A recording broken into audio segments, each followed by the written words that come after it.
Hey, what's going on, people? This is a different kind of video. I'm going to showcase a fellow YouTuber that I think puts out great information. As soon as I saw this video, I said, I need to put this on my channel because of all the tomfoolery that I see all over YouTube about eBay, Craigslist, whatever. And SeeAnnSave. Check out her channel, subscribe. She's got this whole thing that's going on for the month of May about eBay. Now, this video that you're about to see, as soon as I saw it, I was like, I know a few thousand people who need to see this because what she says is true. You really need to have a strategy when you get into the resale business. And a lot of people don't. They see other folks, monkey see, monkey do, and then when they don't get really good results, they want to blame the world and just grrr. Check out the video, subscribe to her channel.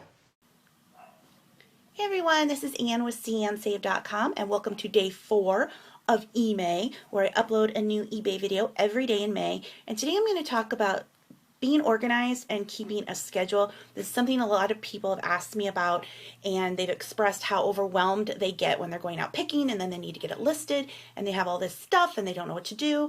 And so these are a few things that I do to try and stay on a schedule. First, I separate my picking and listing days as much as I can, meaning I don't go out and buy and then try to list in the same day. It gets too overwhelming. So I mainly try to go picking Wednesday, Thursday, Fridays, and Saturdays. I can hit the Goodwills, go to estate sale, any garage sales that are going on in those 4 days. Then I save my listing days for Sunday, Monday, and Tuesday. That generally works well for me. Now, some days I do overlap. Some days I won't go picking. Some days I won't list. Some days I will do both. But in general, that's the schedule I try to keep, because doing too much on top of everything else that I have to do just is way too much, and I get burned out and then nothing gets accomplished. So I separate out my schedule that way. I also, when it comes to listing, I try to take things in small batches, and I find that doing 5 items at a time works well for me. Sometimes I'll go a little bit more, but in general, I'll do 5 at a time, and I do it from start to finish. So, and I also try to group by like items. So say I have 5 coffee mugs. I will take the 5 coffee mugs. I will do all the picture taking. I will do all the photo editing.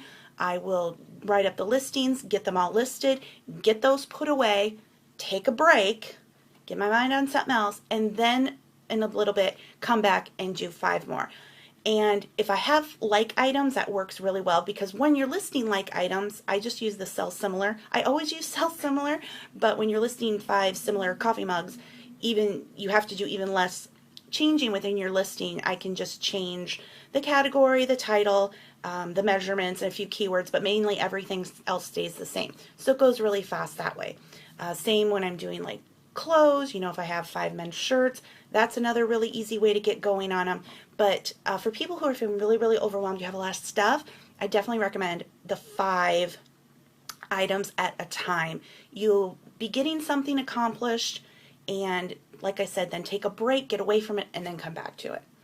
I guess the other way that I stay organized is that I don't buy for selling venues that I don't have. And this is something a lot of people get sucked into, especially newbies, is that especially when you're watching all these YouTube videos and you see people picking up all this great stuff, and then you go out and buy all the same stuff, but you don't have the same selling forums that they have. I don't have an antique mall booth. I don't sell at flea markets. I don't sell on Craigslist.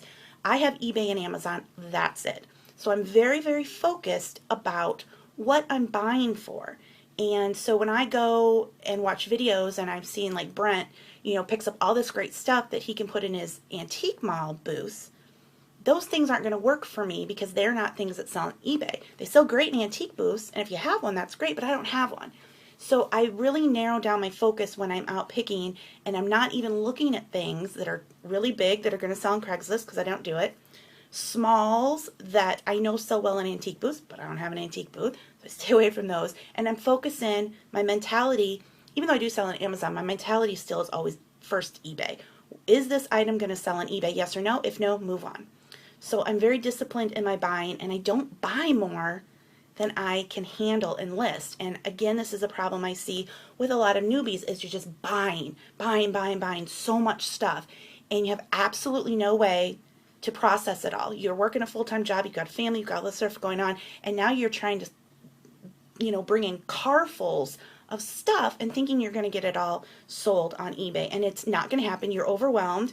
You've spent all your money on all this stuff that's not getting listed when you could have just kept your money and spent it on other things, because again, we're doing this to make money.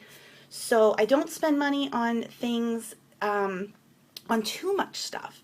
You know, if I've got a pile here that I'm working on, and I'm okay. You know, if you're full-time and this is your full-time income, that's a different story. But for those of us who are part-time or doing this for just some extra money, focus only on buying what you can process.